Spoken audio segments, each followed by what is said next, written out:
This is the Relevant Podcast.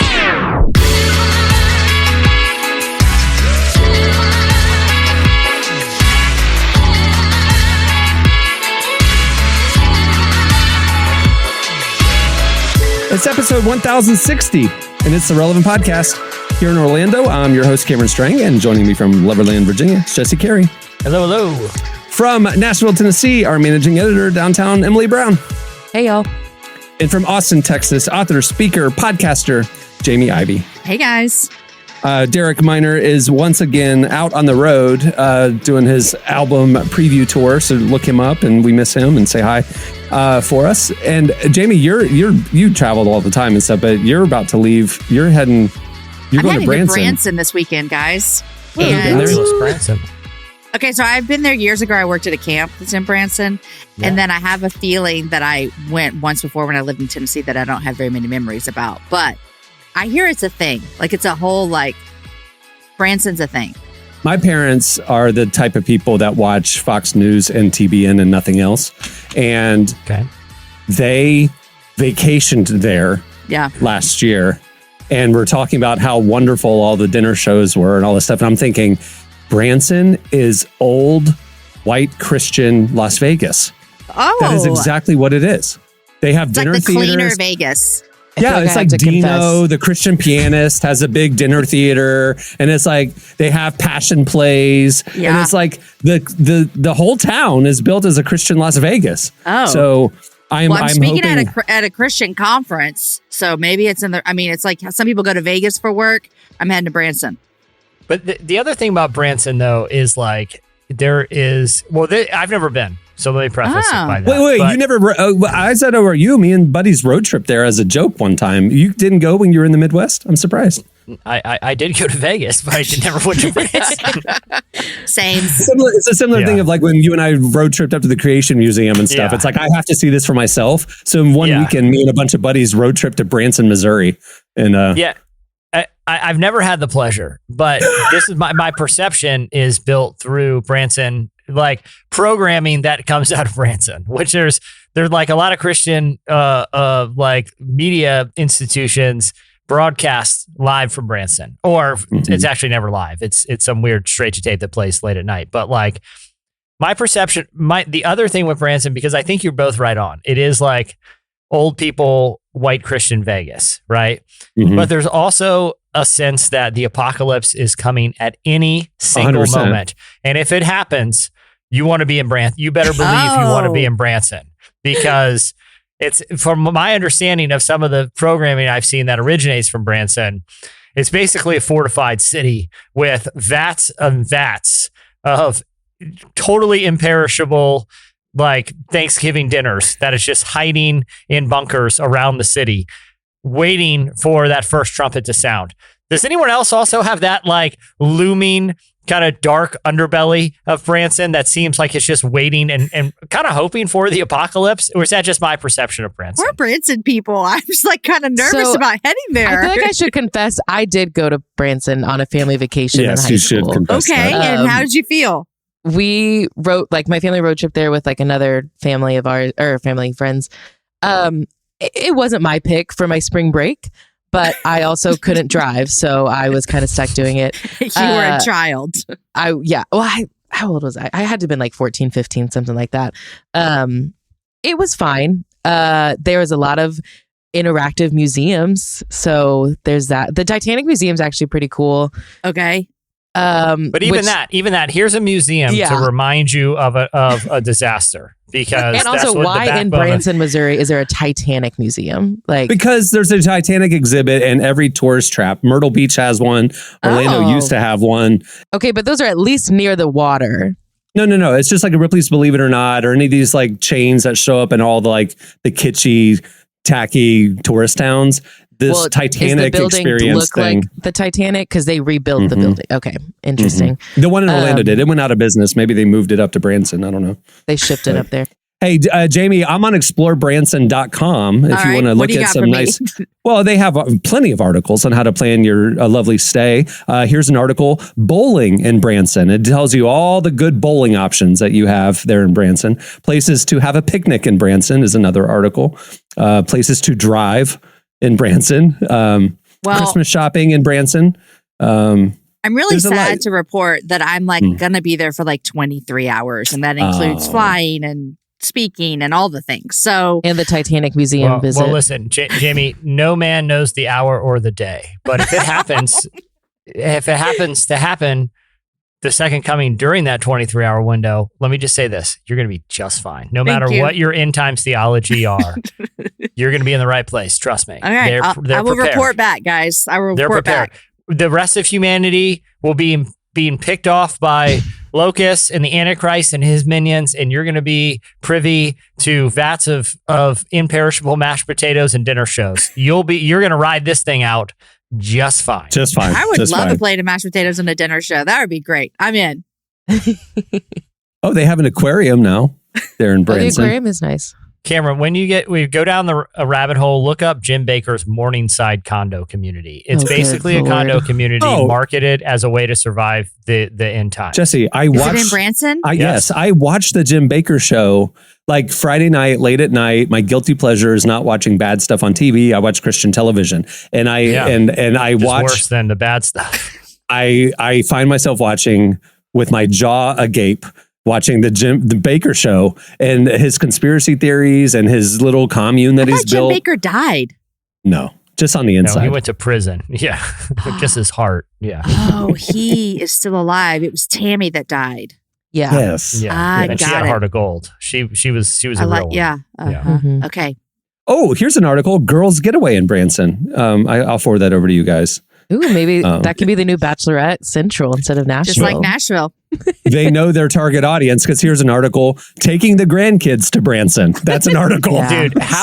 Dude, what enterprising young filmmaker, or I say young, probably an old filmmaker at this point, is going to do the Christian Hangover version about a trip to Branson gone wrong with I hope four boomer friends road trip to Branson for like a retirement party or something. Like an 80 for Brady. But it's a hangover. It's like it all goes wrong. What happened in Branson stays in Branson. Hey, but you know what? We need to actually we might be throwing them some shade. We need to give it to them because they have developed something and they are onto something and they are reaching their target market and they are they're doing what they came to do in Branson. Exactly. I mean, it's working. Yeah. Okay, so here's an article: follow the Branson Fudge Trail. So if you would like some tips on all the fudge spots in Branson, I can send that to you. That's the plot of the movie. That these four boomer friends, they go Fudge Trail. The first stop on their wild weekend is the Fudge Trail, and they all overindulge. And while they're all like sleeping off this sugar high and crash, it all goes wrong. It's a fudge hangover. That's from the their fudge hangover. Trail. Yeah, they overdid it on the walnut fudge, and look at them now, man. What adventures they got in, you know. There's a whole article on the stores at Branson Landing. They literally the Tourism Bureau wrote an article about the mall. Come look at our mall. Here are the shops inside of the mall. So you're up for a fun time there, I can't wait, guys. Yeah. Take pictures. I'll need them. I need the research for the script I'm working on. Okay. All right. Well, we have a great show in store for you today. One of our favorite authors and speakers, Rebekah Lyons, joins us later. We also have, at the end of the show, we played it a week ago, but we played it with Derek and Jamie, and Jesse had to go, and Emily wasn't with us, so we're bringing it back. We are playing Would You Rather at the end of the show today. I really liked it. But stay tuned right now. Up next, it's Slices.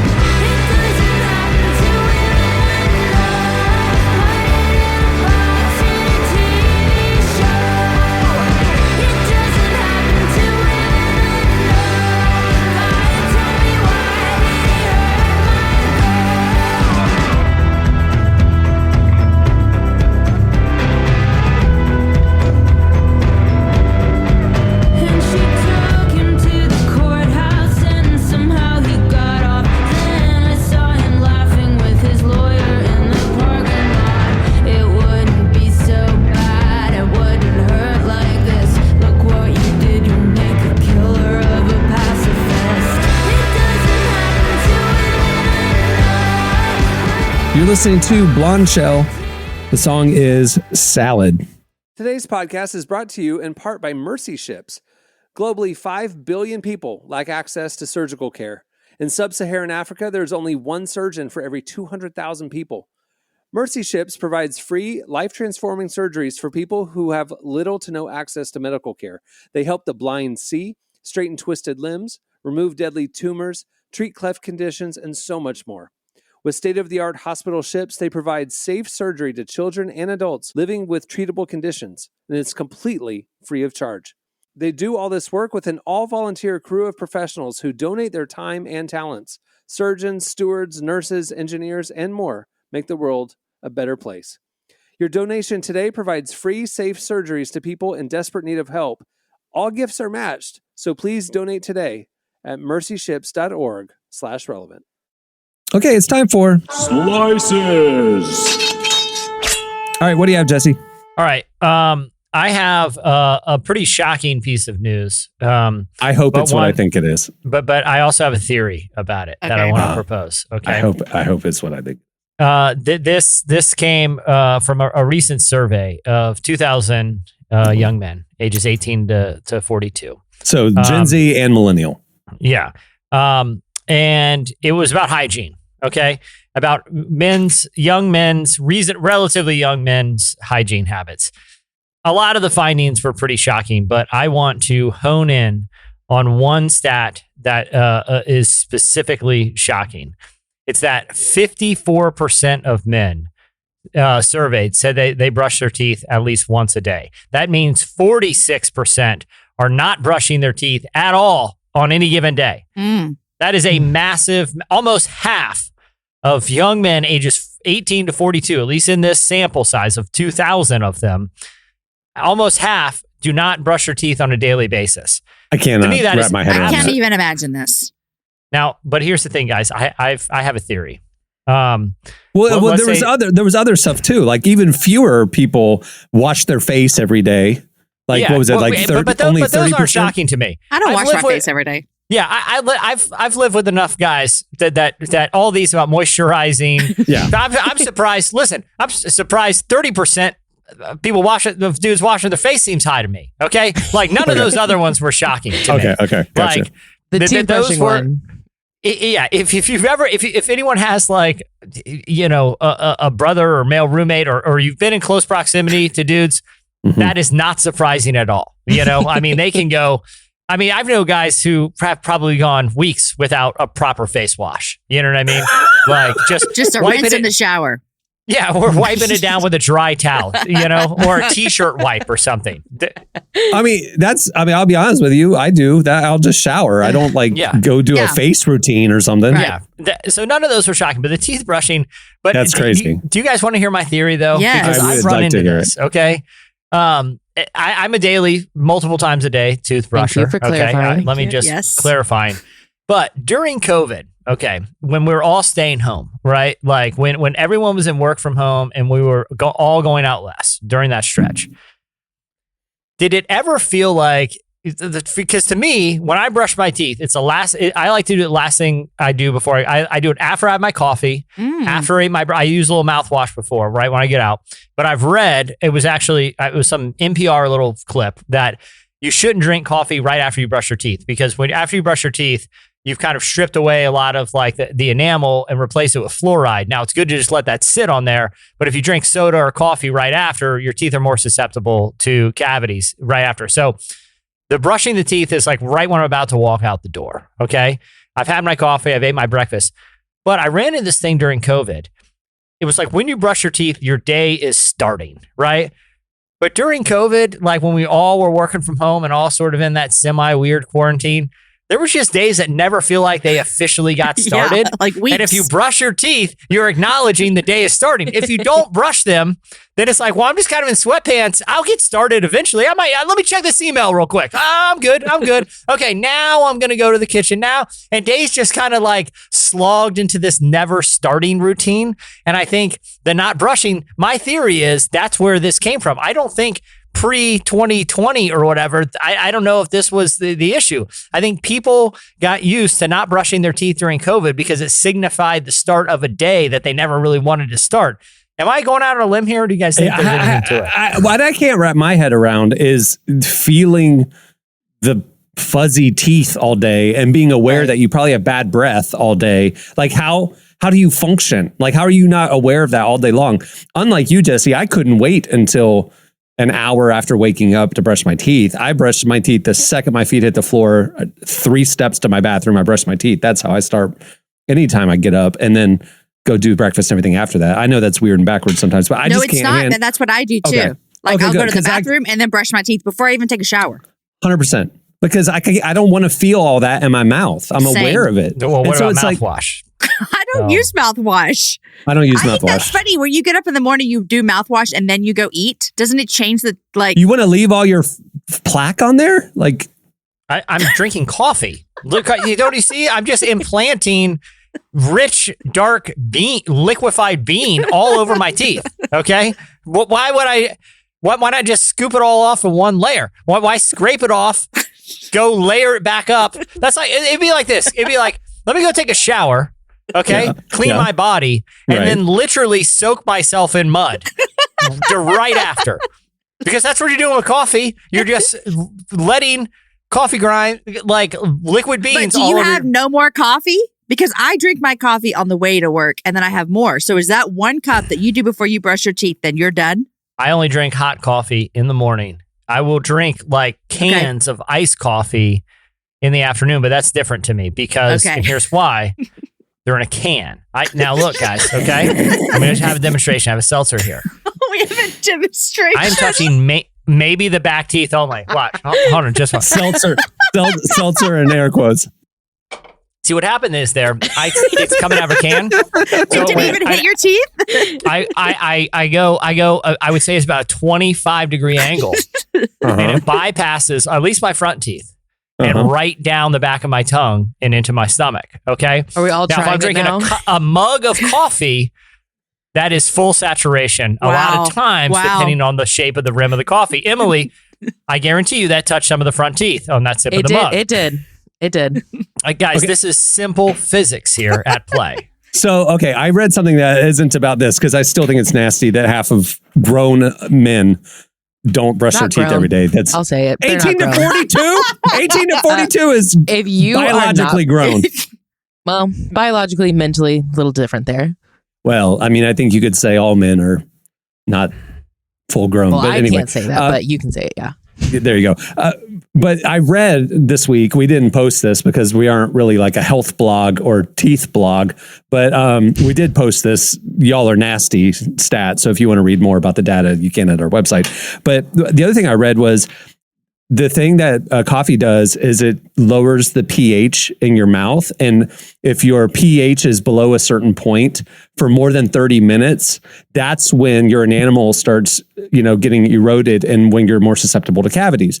So they were talking about the fact that the people who like sip coffee all day long or nurse their coffee for more than 30 minutes, they're actually harming their teeth. And the people that like drink their coffee within a few minutes or whatever, that your mouth pH rebounds, like maybe like have some water afterwards, something like that, your mouth pH rebounds and your enamel is fine. So the coffee doesn't hurt you, but you need to drink your coffee at a normal clip and not just sit there and sip on it all day long, is what they were saying. Listen, I don't even believe in pH.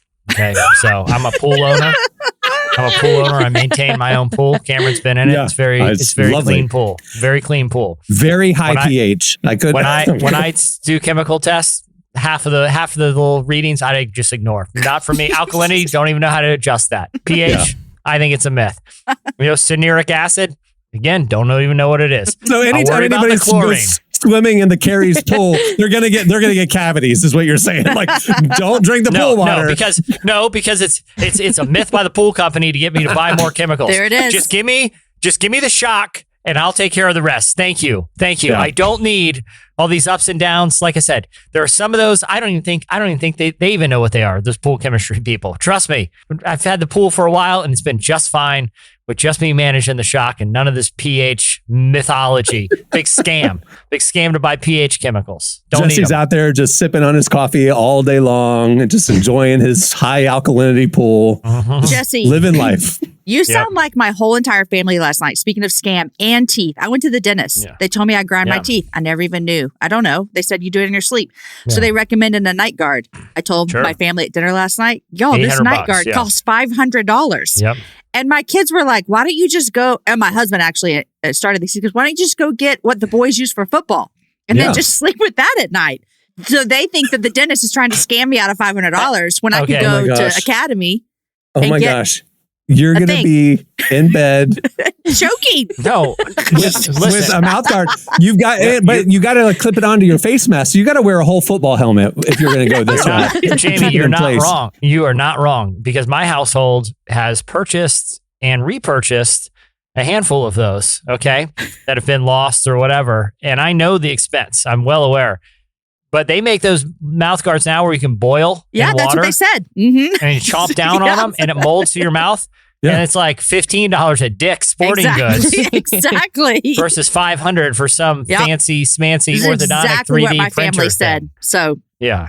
I think they're trying to scam me. The pool companies and the dentist. Yeah.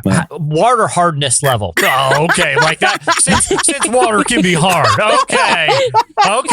My water's too hard. I got you, pool store. Oh, wink, wink. Yeah. I'll let the next sucker. I'm not washing my hair in there. Okay. Just shock it. Kill all the germs. Let's go for a little swim. All right. I'll let you know when we're using the water to fuel a salon next door. Everyone's just fine with the hardness. I will say this. As soon as I got back home from going to Jesse's pool, all of our swimsuits were bleached white. And we didn't know why. I think you're overdoing it on the shock there, buddy. No germs can live in that pool, okay? I don't care what the pH is. I don't care how hard or soft it is. We were swimming in bleach. They just hover above the water. Listen, yeah, sure. My water might be a little soft. Sorry. I'll tell you this. That pool killed COVID, okay? I was having pool parties at the height of the pandemic. At the height of the pandemic, we were having pool parties because nothing can live. Nothing can live in that pool. No, nothing. Well, so there you go. We have cured all diseases. It's called Just Go Swim in Jesse's Pool. It's like the pool of Siloam or whatever, the healing pools back in biblical times. Yeah. Just go to Jesse's pool and lay on the side, and the chemicals don't will go cure in you. it, but just lay on the side. I just one caveat. Whatever you do not open your eyes. Seriously, guys, do not open your eyes. Okay. Unless you have blindness, you want to be healed from it, then open your eyes and the chemicals will. Well, no. It actually will cause blindness. So I would say that's the one caveat is whatever you do not open your eyes under that. It's a goggles only pool is what you're saying. Yeah. Even then, I would suggest 2 pair of goggles. You don't want any leaking into the eyes. Trust me on that. All right. What do you have, Emily? Speaking of scams, did you guys see that Fyre Fest 2 is finally happening? Who asked Tell for me this? more. So Billy McFarland, the mastermind genius behind the first Fyre Festival, announced on Twitter that he was working on the next Fyre Fest. And he also tweeted a link or tweeted asking people why they should be invited to Fyre Fest. So if you don't remember, if you blocked it out of your mind, Fyre Fest was just quite possibly the worst music festival of all time. There was all this hype around it. All these influencers were saying they were going to it. Bunch of trust fund kids wasted a lot of money going to this like $10,000 a ticket or something. Yeah, right? Insane. Spent all this money to go, and they were met with just terrible conditions. These like was it FEMA tents? They were met with like the saddest looking cheese sandwiches you've ever seen. Not even a grilled cheese, just a cheese sandwich. It was supposed to be like luxury and catering and all this like amazing opulence. And there was no infrastructure and the entire thing was a catastrophe. And there's documentaries about it. Yeah, the documentary. Yeah. Well, I just want to break in for 1 sec. Mm-hmm. Did you guys ever go to Cornerstone back in the day? Of course, because that made even Fyre Festival look like a luxury salon. When I was Cornerstone was like this DIY Christian music festival where, I mean, if you wanted to perform and you weren't formally on one of the stages, you could bring lumber, build a makeshift stage, and have a generator and just play wherever in the middle of a field, right? super DIY. It made. Are you kidding me? I was at a Cornerstone one time when a guy got ran over by his own car because they didn't have anywhere to sleep, and he slept behind his car and used the bumper as shelter. But he parked on a hill, and it literally the parking brake came off overnight, ran him and 2 other people over in the night. They all were fine. It was a miraculous. Thank goodness. Thank God it had rained. It was a Christian festival because there was a lot of prayer and healing. Thank God it had rained pretty heavily the night before. No one had shelter. The ground was very soft because when the car ran over them, they just sunk right in. They were fine. They just had to pull them out of a little, puddle hole. But I'm just saying, the Fyre Fest looked bad, but unless you went to one of those OG farm festivals, then you don't know bad conditions. Except it was pitched for rich people. Nobody paid $10,000 to go to Cornerstone. And Cornerstone, you totally knew what you were in for. So you brought camping equipment, you brought lumber, roughing it stuff. People literally brought lumber and were building tree houses the first day because there's nowhere to sit. Yeah, I remember. It was a fun time. But Fyre Festival, so he announces it on Twitter and he says, "Hey, officially Fyre Fest 2 is happening. Why should you be invited?" And the internet roasted this dude. One of the things I saw somebody reply to him was like, aren't you supposed to be in jail? Because if you remember, like he got pulled in for fraud and all this stuff because of Fyre Festival. And he replied to the guy and he goes, "Well, first of all, to pay back everybody that I owe from the first Fyre Festival, I have to work. And so I'm more likely to be able to pay people back if I'm not sitting on my couch. And second of all, I serve my time." So it's like, he's just like, why don't you just go get a job like everybody else, man? You don't need to keep throwing bad festivals. I just wonder who's going to sign up for this. Like, oh, I saw how well the first one went. Put my name on the list. What artist would want to be associated with it? What brand would want to be associated with it? And who was dumb enough to buy tickets? Like, it's crazy. So anyway, but never give up on your dreams, kids. That's what we're trying to say. Yeah, that's what I was trying to get to. If at first you don't succeed, try again. That's what he's doing. We'll make more Netflix documentaries about it. Yeah, worst case scenario. We got a really fun follow-up documentary. Yeah. Anyway. All right. What do you have, Jamie? Okay. So everyone except for Emily, I think, on this call was alive in the 80s. Emily, what year were you born? 1995. Wow. Okay. So we were all born in the 70s, I'm guessing, all the rest of us. And Not so Jesse? Yeah. 83. Wow. Cameron, am I the oldest or are you? I was born in 78. Oh, you are by about 10 years. Cameron, that's not true. It's okay. I'm older than you. Okay. So I saw this article at Relevant put out, and I remember this as a young kid, this satanic panic of the late 1980s. Okay. Do you guys have any memory of this hysteria happening? Yeah. Yes. I have a memory of like, I guess like the tail end. Mainly, there was a brief concern in my home at one point about Gargamel on the Smurfs that he was infiltrating, and then we laughed. And then your parents let that go. Smurfs. Yeah, I guess you're right. That seems pretty ridiculous that some cult would infiltrate our home via Gargamel on the Smurfs. Yeah, I remember. I do remember because it was like it was kind of before Dateline and those shows, but there was like news specials or like the local news would have segments about this. How like satanic like clubs were like meeting in the high school baseball field dugout and sacrificing chickens. And there was like this paranoia that Satanism was taking over the young people. And so in the church world, I remember they were like Hell's Gates or Heaven's Gates and Hell's Flames plays, and they were talking about Hell's Bells, like documentaries about rock music, and it was about Satanism and listening to stuff backwards on an album, and there's satanic messages, and there was all this paranoia in the church world that Satanism was infiltrating our young people. Well, not only that, child abduction was a big part of that, and there were because actually they would claim, that repressed memory that children were being abducted by these satanic cults and were subjected to these rituals, and that they were only revealing their memories because of they were repressed memories via some sort of like brainwashing and trauma. And there were several people that, these kids, it was a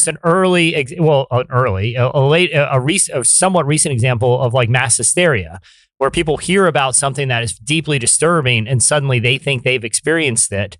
And there were people who literally went to jail for being involved with satanic cults that were abusing children that was just fabricated by the children who were brainwashed by the panic. I remember. It's not dissimilar from what we see with like the whole QAnon and groomer thing. It's like, look, obviously abuse happens and there's a reality of it, but when it's conflated with just sensationalism, the real problem gets, obscured in favor of something that is literally just fabricated and spreads because it's sensational and incites panic. Anyway, sorry, Jamie. Yeah, no, I remember this. And a moral panic. Yeah. A moral panic. Like you were talking about like the Q stuff, like the fact that somebody today would have the actual worldview and think that it's factual, that all Democrats are pedophiles. Right. And if you saw the 60 Minutes interview with Marjorie Taylor Greene, she literally said that, and the interviewer just kind of shook her head, but didn't say that's not right. You know what I mean? Like there's literally people who believe that. And so if you look at it from their vantage point, of course they should be terrified and outraged about that if it was true. And just like in the late 80s, all these parents are saying, no, there's a Satan club at the high school and this kid over here got abducted by Satanists. Of course they'd be freaked out if it was true. It just wasn't. I remember this too in my small Texas town as well. Guys, if this all sounds like something you're interested, I have some good news for you, okay? I'm involved in a satanic cult that I want to tell you about. Peacock has a new thriller series called Hysteria, and it's a show that's going to explore America's mass hysteria surrounding the Satanic Panic in the late 80s. So it's Modern Family actress Julie Bowen is going to star in it, and it's going to follow a group of teenage misfits exploiting the growing fear of occult activity in their small Midwestern town. Exactly what we just described. This is what's happening. They've got a quarterback who disappears, and then they go down all of these kind of witch hunt things, and there's a new show. So if you're interested, guys, we have it right here for you. And like there's been so much nostalgia lately, like 90s and the little 2000s nostalgia remakes and things like that. It's not surprising that they're doing a nostalgia thing, but it's actually surprising that they're doing a 1980s thing. Like it seems like the current nostalgia stuff is like newer than that. So yeah, but I do think it's suddenly prescient again to explore how fear, especially fear, like again the child, and I hate even talking about it because it's so disturbing, but that's kind of at the heart of this thing is find the most disturbing thing you can think of, which for most people is the exploitation or abuse of a child, right? And then make people believe that it's happening at some grand scale by an ideology that is that you can sort of weaponize against. And suddenly it's a formula, because it simplifies people's emotions into just somewhat, it combines two things. One is outrage and the other is fear. And those are two of the most powerful human emotions. And, you think about if the internet was around during the Satanic Panic, how Twitter and Reddit and all these things would just fuel these accusations and conspiracies, much like they fueled accusations, conspiracies now it's not necessarily this satanic abuse cult. It's adrenochrome abuse cults and all this, stuff that when you hear about it and peel back the layers sounds like absolute just crazy townness. You know what I mean? But Malarkey. It's infiltrated. Yeah. But it's infiltrated a lot of political ideology, not because people are necessarily gullible, but because, I think in some case they are, but I think also because it like I said, it targets two of the most raw human emotions we have, and emotions have a tendency of the ability to override intellect. And like we've seen it in the past, but now we've seen the internet fuel it to a scale that seems genuinely concerning. I think it's interesting timing, but like I said, one that I think there's lessons we could learn today from it, I also think that like like Stranger Things is like all about like 80s nostalgia, and that's like one of the biggest shows that's come out within the last 10 years. So I think I wouldn't be surprised, and I think like the last season they did start kind of dabbling in some Satanic Panic stuff, and so I think they're maybe drawing from that a little bit and saying, oh, there's interest here, let's explore it. So, but I also think Jesse's point is right, that it's in a way still relatable, or we can connect to it. It's not like we can't like see why we're talking about it now. Did you see, we published a stat about nostalgia this week on the site, and it was talking about how Gen Z, how each of the different generations, what they're nostalgic for. And it was funny because it said Gen Z, specifically people who were born in the 2000s, 35% 38% of them said that they were very nostalgic for the 90s, a decade they didn't even live in. Wow. And a lot of millennials were really nostalgic for the 80s. And it's just interesting to see, like, it's almost like they're fascinated with the stuff that happened right before them. So, Emily, this is perfect for you because you'll learn about the 80s by watching Hysteria. There you go. All right, well, that'll do it for Slices. Stay tuned. Up next, Rebekah Lyons joins us.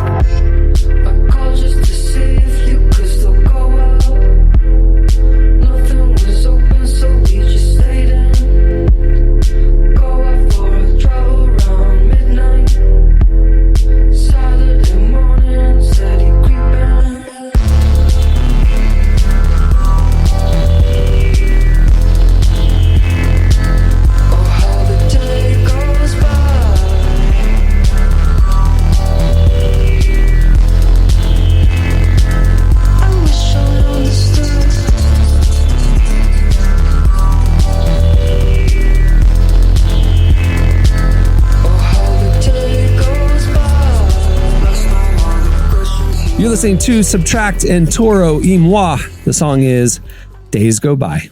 Well, today's show is brought to you in part by the new book, God, the Science, the Evidence. We talk a lot about faith, but how often do we talk about science in the same breath? You might be surprised to discover just how deeply the two actually agree. For centuries, science has been used to dismiss the idea of God, but today an intellectual revolution is underway. Modern discoveries in physics, cosmology, and biology are consistently revealing the same truth. Creation isn't an accident. That profound reversal is what engineers Michel-Yves Bolloré and Olivier Bonassi investigate in their international bestseller, God, the Science, the Evidence.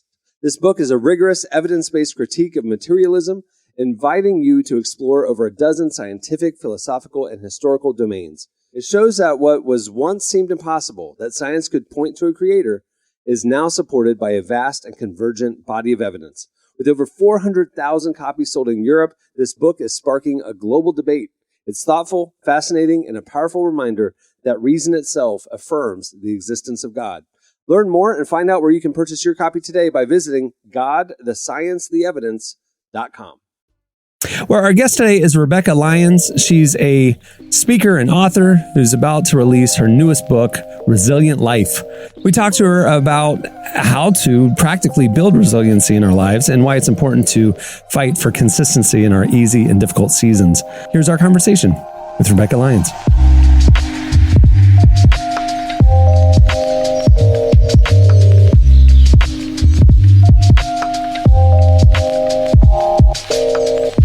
I always get excited when I see you're writing something. And I'm curious, you've written on freedom, you've written on building rhythms, and now you're writing about resiliency.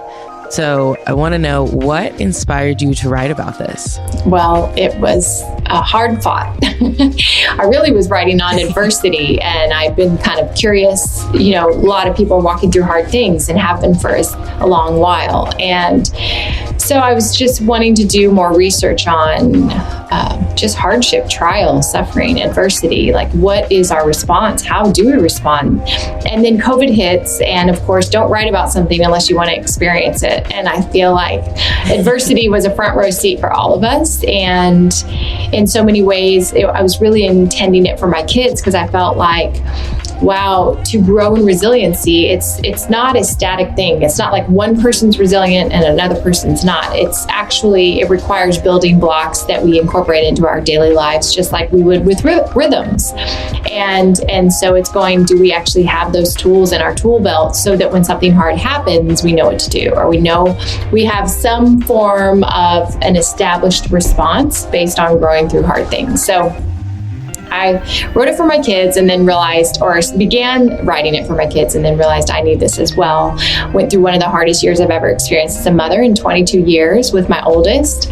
And he was largely nonverbal with a Down syndrome diagnosis at 22, at the time 20, and just spinning out. And honestly, what he was experiencing, I think so many of us were also experiencing, but he didn't have a filter. And it was almost like he became a metaphor for what we were all questioning and confused by and undermined by. And so Man, I just started to, I really like to nerd out on science and faith. I think that God is a master scientist. He made our brains. He knows, he uses all means necessary for our healing. And so I dug deep into early childhood trauma, attachment theory, bringing joy home from China at 5.5, being abandoned at 4 months at a hospital, and then spending the first 5 years in an orphanage. I just really wanted to understand, like, what does attachment look like? How do we rewire our brains? How does this resilience become something that is in our tool belt versus something that's just aspirational or an idea, but really none of us are bouncing back. I mean, hardship is hardship. Adversity is adversity. And so the way I talk about it in the book is that, the ability to bounce back, it's really, real adversity are the ones who stayed when it was easier to leave, who've weathered storms the entirety of their lives, who've understood still that sometimes hardship comes without an end date. And really it's our posture and our tone and our humility and the way we encounter those things that gives us the ability to find strength.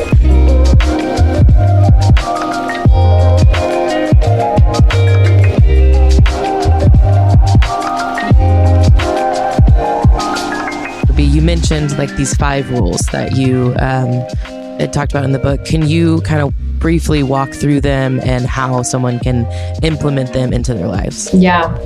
Well, it starts, rule 1 is name the pain. And you can't heal what is hidden. So when hardship comes, sometimes we're like, I'm fine. It's fine. Everyone's fine. And that's just not true.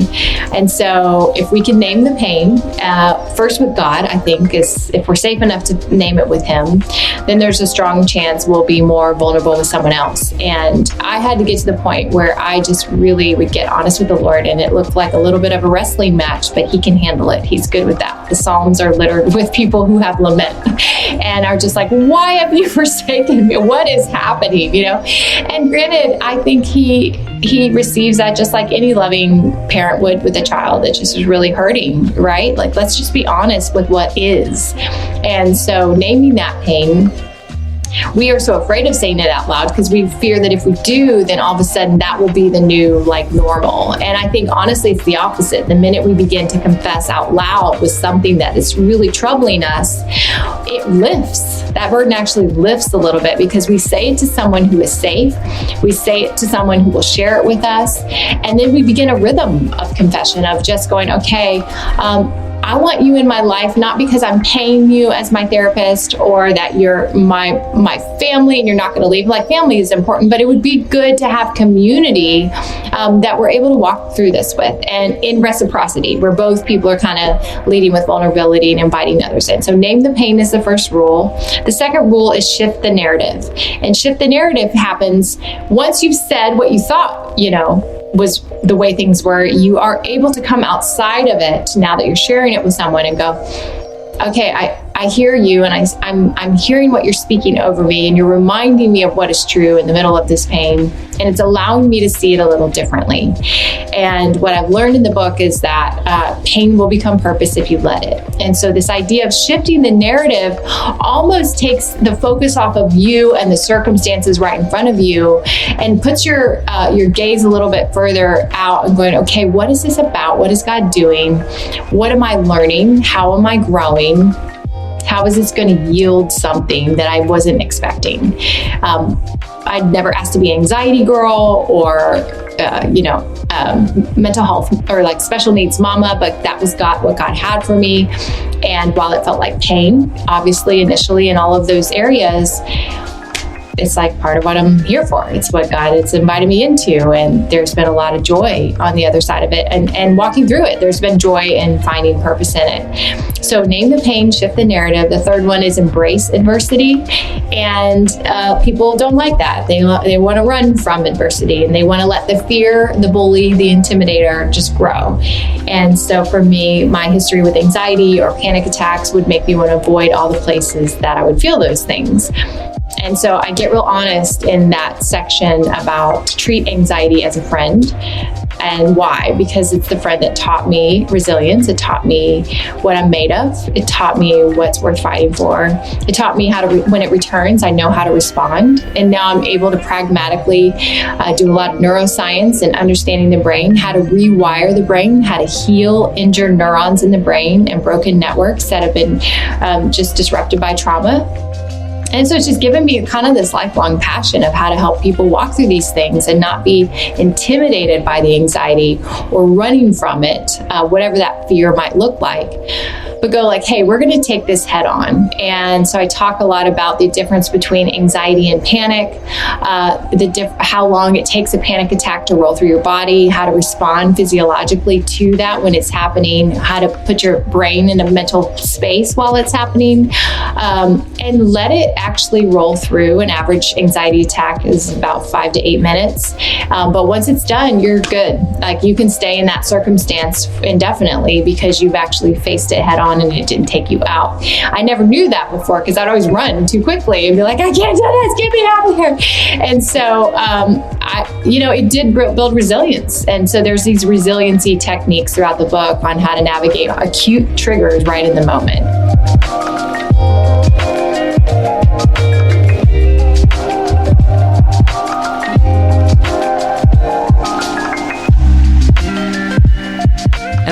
I'd love to kind of hear your thoughts on how do I identify maybe the right people to go to? Because I think a lot of people, they might say like, oh, I can talk to this person, but there's better friends we could be talking to. So like, how do I identify who's like a good, safe person to go to? Yeah, I think be the friend you wish to have. I wrote about that in the last book, Rhythms. It's like you want the kind of friend that you're willing to be for them, right? So become the person that you want to have as a friend, right? Because then you're going to attract that person. And so it begins with us, right? It's not somebody else's fault that we don't have a friend to talk to. It begins with us by going, I'm going to be the kind of friend, if I want a friend that's vulnerable and invites me in, I'm going to begin by leading with vulnerability with somebody. And they might go, oh, that must be so sad for you, I'm sorry. And then I'm like, we're not going to probably be very close. Because a real relationship requires reciprocity. Both parties must be honest and vulnerable, not because we're asking to be fixed or solved or a problem. It's because we want someone to walk with us in our pain. That's simply it. Not to commiserate and camp out there and say, woe is me forever, but just to be honest with the reality of what is, knowing that we are putting courage into one another through encouragement. Encourage means to put courage in. So by me saying something like, sometimes I feel blah, blah, blah, you might go, oh, I hear you, but I also see this, like, you are so gifted at this, and how can I encourage you more in that, or just speaking life over one another, not to reverse what they said, but to go, oh, here's a perspective I never would have thought that you struggled with, the idol of credibility. I think you're just so crazy smart, whatever it is. Sometimes people need to just give us a perspective that's not our own to remind us of what is actually true. So we're not just living in the lane of isolation that woe is me, life is terrible. And that lifts. Even just the shared response of I get it, I hear you, you're not alone. That lifts. The burden just automatically lifts. And so that's a big piece. And if you're trying to find that person, I would just say, test the waters, try just being a person who's pretty honest and straightforward in kindness and humility, and try to extend that to somebody else. And I think over time, you do find those people.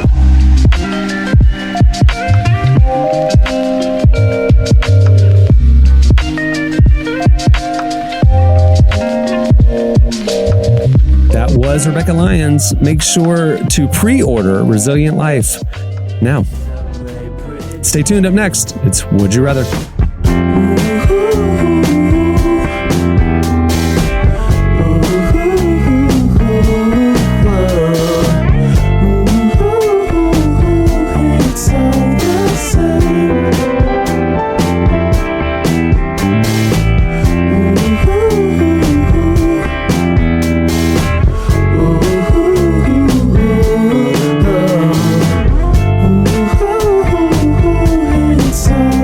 Say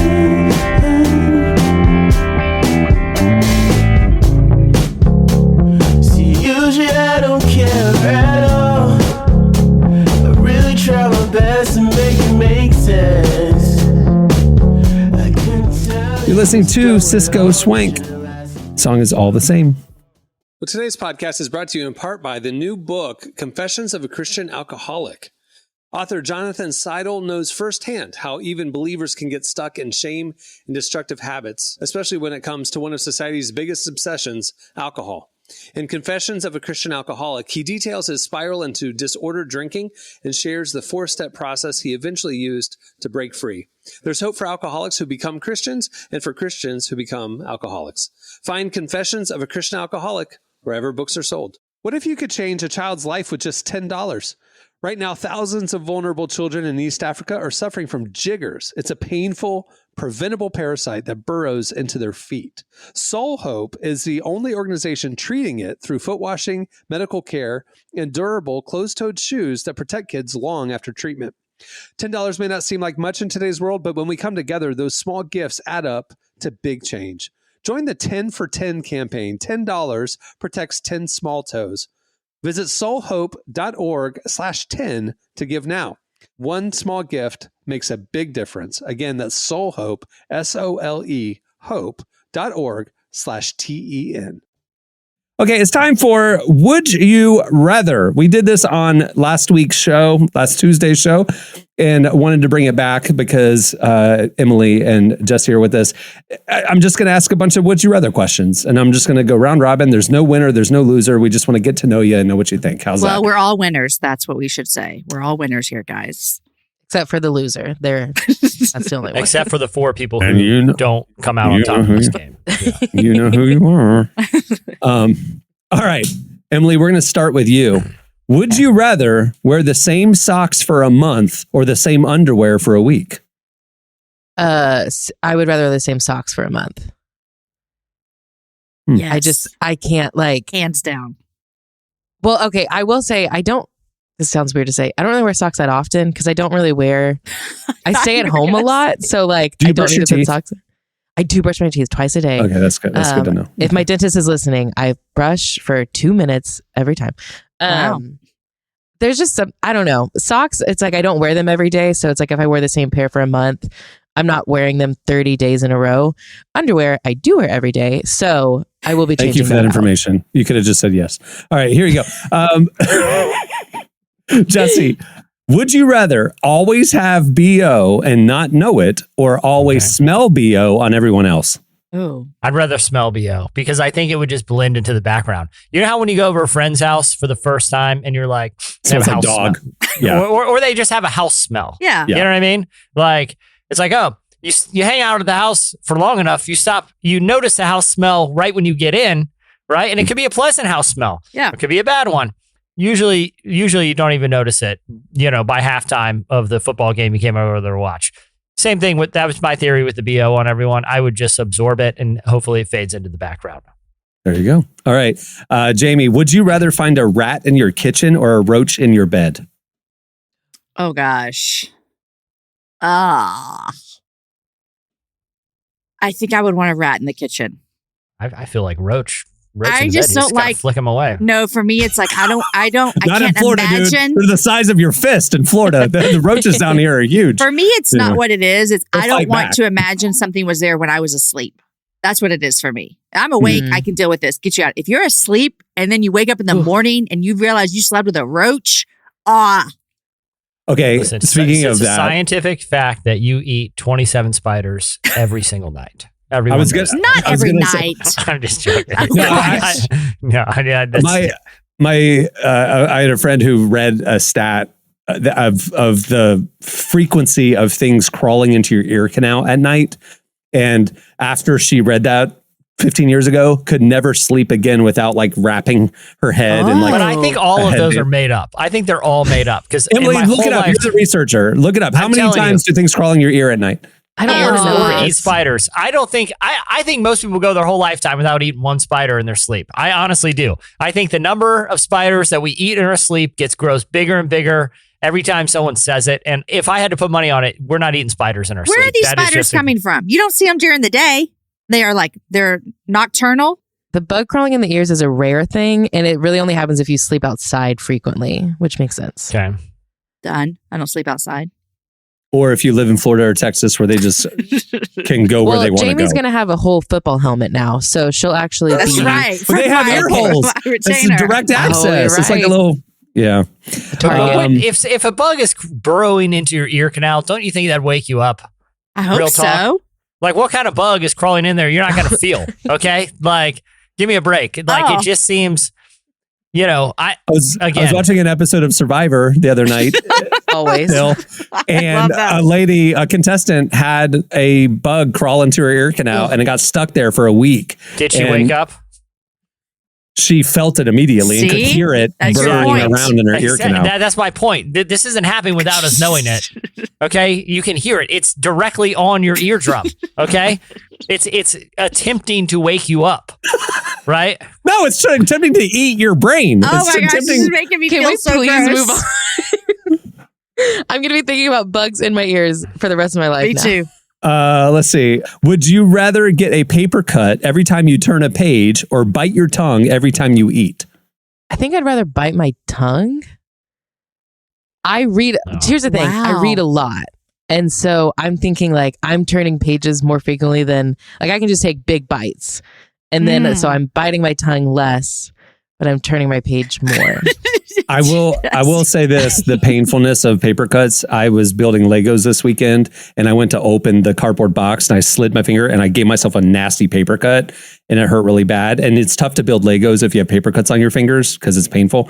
Anyway, it's bleeding. So I go to the medicine cabinet to get a little Band-Aid for it. And it's a metal 1960s medicine cabinet because of a mid-century house. And I go to open it. And my finger drags along the metal and slices the other hand wide open. Blood is gushing everywhere. Paper cuts are not good, and cuts on your finger are not good. See, I haven't had like a little more than a paper cut, though. Yeah. Well, go try to build Legos with then bloody, bandaged fingers and stuff. Wait, if I put a Band-Aid on, then I don't get any more. I just get one paper cut. And then I put a Band-Aid on and then I'm fine. I was probably overthinking. I was going to say, like, if I were to wear gloves, would that be like, no, it's getting through the glove. You got to get a paper cut. But here's the question. Is me turning the page giving me the paper cut? Or is there some person in the room that's like, you turn the page, here you go. Exacto. A little Exacto knife. He's got like a manila folder and he's just like, ow, okay, bro. I got it. Yeah. All right, let's see. Jesse, would you rather die in 20 years with no regrets or live to 100 with a lot of regrets? Ugh. I mean, I guess I'd probably take the long life. I feel like with a lot of regrets. What did you do with that long life? Exactly. I mean, who knows? Was I the person that made it my professional job to administer paper cuts to people who made weird decisions? Were you the founder of Fyre Fest 3? Who knows? Yeah. Did I live with multiple bugs just burrowed next to my ear canal because I didn't wear safety gear at night? I don't know. I guess I'll take the long life and hopefully the pluses outweigh the regrets. All right, Jamie, would you rather be able to take back anything you say or hear any conversation that's about you? I don't want to hear any conversation about me. That's a stressful 100%. life. Ignorance is bliss. Absolutely right. Yes. Totally agree. And taking back things that we say would be helpful from time to time in life. Yeah. Mm-hmm. Okay, real quick, last round. Here we go. Emily, would you rather lose all your friends but keep your best friend or lose your best friend but keep the rest of your friends? Oh, wow.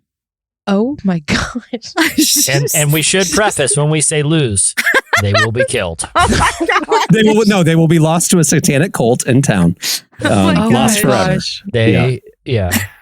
We do mean lose. I know. I don't want anyone to die. This is the very high stakes question.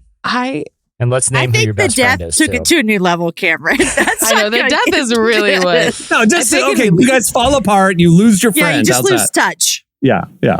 So the thing is, I do have one person in mind. Like, I know who the friend would be. And honestly, all of my other friends know who it would be. I think I would keep my best friend and lose the other ones. There you go. She's been with me for my whole life. So hold on. So you're just saying all of us on this podcast are dead. Thanks a lot. We're in a cult now. We just got sacrificed. It was nice knowing y'all. In the dugout. Thanks a lot. Great. Appreciate it.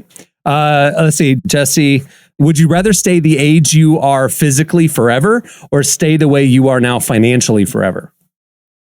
I would probably take physically forever. Yeah. And I mean, finances come and go. You know what I mean? Like, I feel like you gotta take care of yourself. You feel good. You can run around, do stuff. That's good. And last question, Jamie, would you rather buy all used underwear or all used toothbrushes?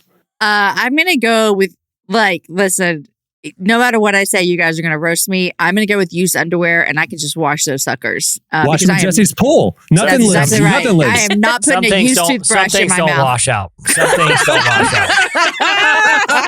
I don't care how much chlorine. I don't care how much chlorine you're dumping in there, or how hard or soft that water is. There was a scene. Boil the toothbrush. You'll be fine. Oh. There was a scene on Survivor where they were boiling their laundry, and one of the guys who they didn't like very much, older guy, came over. He wanted to throw his underwear into the mix, and there was a whole argument because the girls didn't want his underwear in the mix because he was like having to defend that those were dirt stains. I promise you, it's just dirt, and like there was a whole thing because Jesse's point. There's some things you can't boil out, and they were not going to take the chance that was going to enter. If I got accused of that, I would just leave the show immediately. I would not be able to redeem myself. I would say, all right, it was a good try. You go find Jeff. You put your own torch out, and you're just like, peace. Yeah. You surrender the immunity idol. Yeah, I'm gone. All right. That'll do it for Would You Rather. Well, before we wrap things up, I want to thank Rebekah Lyons for joining us. Make sure to pre-order her new book. It's called Resilient Life. You don't want to miss it. She's a great author. I like her stuff a lot. Also, a few updates. Make sure to check out the spring issue of Relevant. It's out now. You can read it for free at relevantmagazine.com. All the articles are there, the ad-supported experience right there. Just click on the magazine tab. You'll find great conversations with Beth Moore, Fits in the Tantrums, the cast of Creed 3, including our cover story on Michael B. Jordan and the very personal direction he decided to take the film in his directorial debut. A lot of other great content as well. You don't want to miss it. It's all right there. If you want to get the enhanced, elevated, beautiful experience, you can sign up for Relevant Plus and download it right away. You get ad-free reading at the website. You get this podcast ad-free, and exclusive subscriber podcasts each week as well. It's the best way to experience our content, and we will be adding more and more to the Relevant Plus membership as the year goes on. So you don't want to miss it. Plans start as low as $250 a month, and you can sign up right there at relevantmagazine.com. Also, make sure to follow us on all the socials. We're posting every day on Twitter and Facebook and Instagram stories, and it's a great way to stay in touch with all the content we're putting out. You can also sign up for our daily newsletter, which is our top 5 trending stories delivered to your inbox each weekday morning. And just, the thing is like, we can't trust the algorithm anymore. So if you want to see what we're putting out every day, make sure to join our newsletter as well as following us on all the socials. Hey, and if you like the music you hear on this podcast, we have some playlists over on Spotify we update every week. Every song you hear on this show is in our Spotify playlist called Heard on the Relevant Podcast. We update it every week. We also have a worship playlist, indie music playlist, hip hop, others. Go check it out on Spotify. Okay, on that note, we'll wrap it up. I'm Cameron Strang. I'm Jesse Carey. I'm Emily Brown. I'm Jamie Ivey.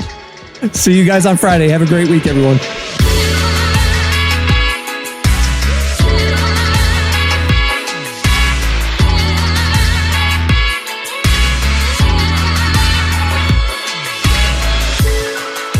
Thanks for listening to the Relevant Podcast. Check out our features, interviews, and news updates every day at relevantmagazine.com. And make sure to follow Relevant on Facebook, Twitter, and Instagram for the latest. For more great podcasts, browse the shows on the Relevant Podcast Network, which you can find at our site. And while you're there, don't miss the all-new era of Relevant Magazine. A new issue releases every other month at relevantmagazine.com.